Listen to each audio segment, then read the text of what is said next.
Matt will be speaking about Pucket.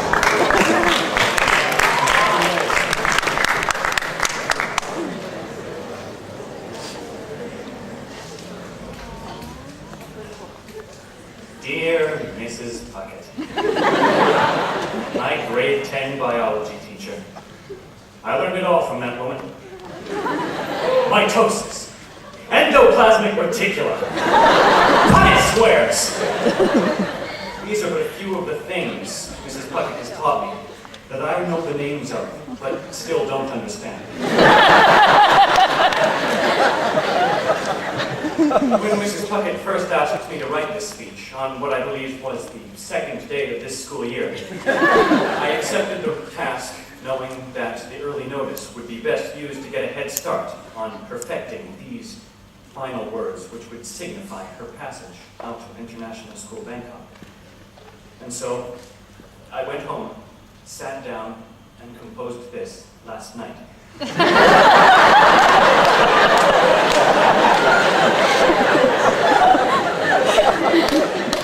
I admit to being guilty of the occasional secret daydream about Mrs. Pucket.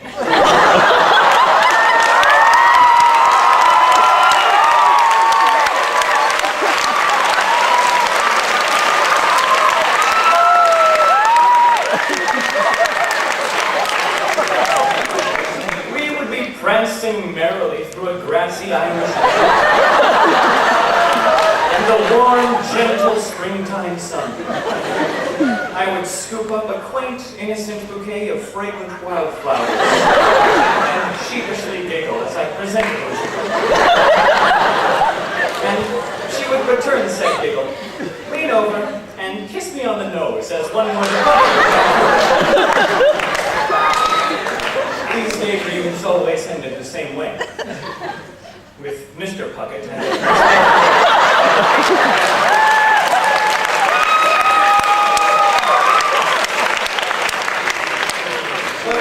schoolboy fantasies aside, Julie Pucket has been quite honestly one of my favorite people to run into in the halls of this school.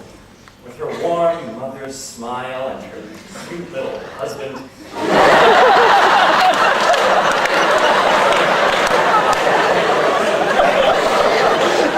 She never fails to make my days just that much brighter before Mr. Pucket makes fun of me. Now, with the sort of student-teacher relationship that I have with Mrs. Pucket, it is very tempting to draw on bland, overused cliches such as, well, she was not just a teacher, but also a friend. But the fact of the matter is that I know Mrs. Pucket better outside of the classroom than in. This is in no small thanks to all the attention I didn't pay in my grade 10 bio, opting to rather spend my time drawing crude, apish doodles of rabbits and cats. Our closeness is also due, in perhaps greater parts, to her residence in teacher housing. ISB has a special place in the corner of Nichida where they box away all the teachers.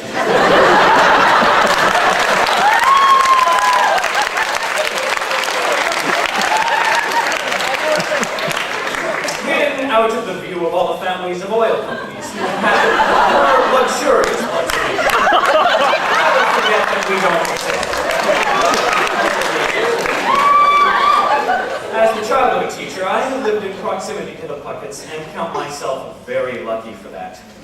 Because every Thanksgiving, all the teachers get together for dinner, and Mrs. Pucket makes a side dish which is very aptly named Sweet Potato Yum Yum. I speak no lies. To taste sweet potato yum yum is to, if only for that moment, see the world through different eyes, make everything seem better, everything happier, and to be filled with a nigh uncontainable excitement that you are eating something so delicious that the very gods are jealous of you. And you entertain fleeting thoughts in your mind that perhaps you should murder someone, so that you could request sweet potato yum yum as your last meal. You get around to choosing who and how you'll do it too before you realize that, for now, all you'll have to do is get up and help yourself to another serving. For now. You see, if someone can manage something so immaculate for a holiday dinner, you can imagine how well Mrs. Pucket must do her job, her true vocation, science. People of such remarkable qualities are worthy of poetry, which is why I wrote this limerick.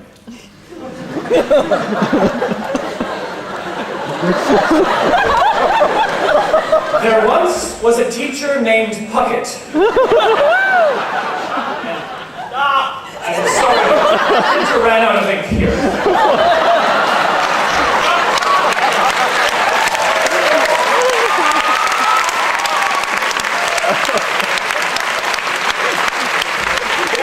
I most certainly consider Mrs. Pucket as more a friend than a teacher. And, as with any true friendship, its strength has been tested. At the beginning of this year, as I was strolling through the various kiosks of the club fair to decide which clubs and organizations I'd half-heartedly scrawl my name upon the member list to, then neglect all meetings of thereafter unless there was mention of free pizza. One club in particular caught my eye. The club sponsored by Pucket. The Senior Women's Club. The description of the club in the informational booklet indicated that it was a group for girls in grade 12 dedicated to, quote, getting the most out of their senior year, unquote. With such an exciting mission statement left just vague enough to let the imagination conjure fantastical possibilities,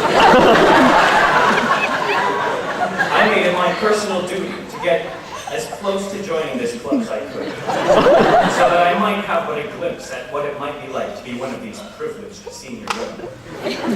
So, I went up to the table and asked to sign up. The girl, senior woman at the table, refused to let me sign up, saying that the club was for girls only, which I told her I thought was rather sexist. She then suggested that I start a senior men's club, a notion that would only further the sexist undertones of the clubs by drawing distinct lines between the two. As I explained to the senior women the deeply damaging psychological ramifications of setting up two opposing and gender-divided camps, I saw Mrs. Pucket stride forth with a look of concerned determination, her heart set on finding out what the ruckus was. I attempted to communicate to her on what I saw was the primitive tribalism of the group's enlistment requirements. And while I agreed that progress needed to be made in order for us to abandon our society's phallocentric ideals, no such progress would be found by simply aping the oppressors. Mrs. Pucket, however, seemed not to agree. She let out a laugh which expressed amusement and chastised me in equal parts, and sent me on my way without a complimentary members-only lollipop, which honestly was the main reason I wanted to join. Still, on this, my day of graduation, I have a hollow place in me which chews away at my gut, telling me that I did not get the most out of my senior year. The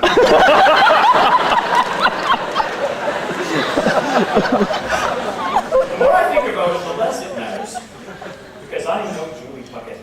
And I know she looks out for me and she wants the best for me. And I know that if that club were really worth joining, she'd let me in. I like to tell myself these things. And now it is our time to let our lovely Mrs. Pucket go, so that she may aid others in getting the most out of their senior years, and to feed them sweet potato yum-yum. And I suppose to also teach them things about mitosis and endoplasmic reticula and Punnett squares. We'll still miss Julie Pucket, but Mr. Pucket's going too. And